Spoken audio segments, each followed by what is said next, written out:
In his book 0 to 1, Peter Thiel makes an important distinction between innovation, which brings something brand new into the world, and what we often call innovation, but is really just taking that new thing and expanding its use in a lot of different ways.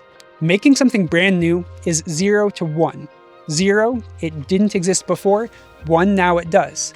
Whereas scaling and distributing that thing is 1 to n. Can AI music generators like Udio and Suno make truly original music, or just a lot more of the same? AI engines are studying a huge range of human music and are now able to generate new music in pretty much any genre with just a simple text prompt, which is amazing and kind of scary for professional musicians like myself. But the way of creating music isn't the real product in the end. The music is. And the question becomes, can AI produce something truly original that we would call 0 to 1, or just a billion different regurgitations of what humans have already made?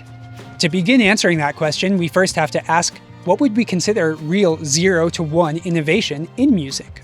In a way, every artist that really develops their unique voice could be considered an innovator because their way of playing didn't exist before.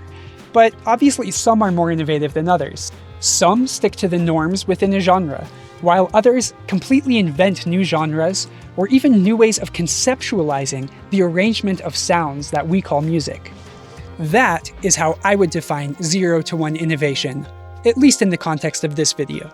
An example of this would be jazz music. Whether you like it or not, was a totally different concept for how to play music.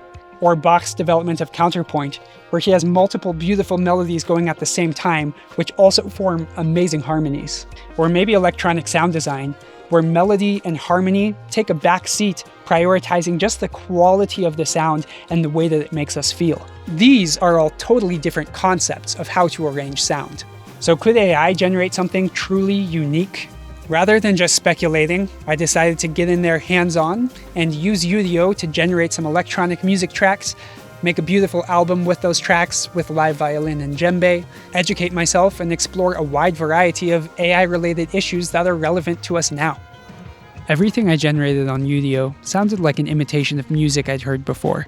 A lot of it didn't sound very good.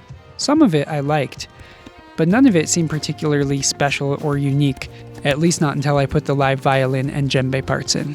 I have to be honest and say that I felt conflicted about taking on this project, so if you're interested in learning more about those fears and why I decided to take it on, you can watch those videos. It's important to note that I'm not an advanced user or expert on everything that AI generators can currently do. I definitely learned a lot and saw a lot of what could happen, but you can always go much deeper with these things, and they're continuing to evolve constantly. I don't want to make use of these platforms a permanent part of my creative process, so I did a cost-benefit analysis and learned enough to create the result I wanted, but not everything that can be done with it. Those who go really deep into creative uses of this technology and other AI technologies that are developing may bring on a new wave of innovation. But this is more a question of if these AI music generators, without an incredible amount of human input and manipulation, would be able to generate something innovative. These AI generators may be able to mash up some combination of elements in a way that seems new and interesting. Of course, we'll need a human with good taste to find that and curate it. At this point, I think the best these generators could do is put together a seemingly innovative fusion of existing genres. But to really go out of the box and invent a brand new paradigm of how to organize sounds into music at all, I think is super unlikely at this point. AI is young and even younger in the context of music, and different ways of using it will continue to emerge. But I feel like to go out of the permutations on what we already know requires a spark of inspiration that we still don't really understand. But of course, existence is really trippy. What's happening already is beyond belief, so what do I really know? We'll just have to see. The one and maybe only thing I'm confident that it will not be able to predict is what inspires me next. What will Samuel Wexler want to create based on everything that comes in, and more importantly, the inspiration that is beyond just the sum of all of the influences. I may or may not ever innovate in a way that is truly 0 to 1, but I think if I do, it will come from looking deep within myself and following that flow of inspiration. It's easier to copy a model than to make something new.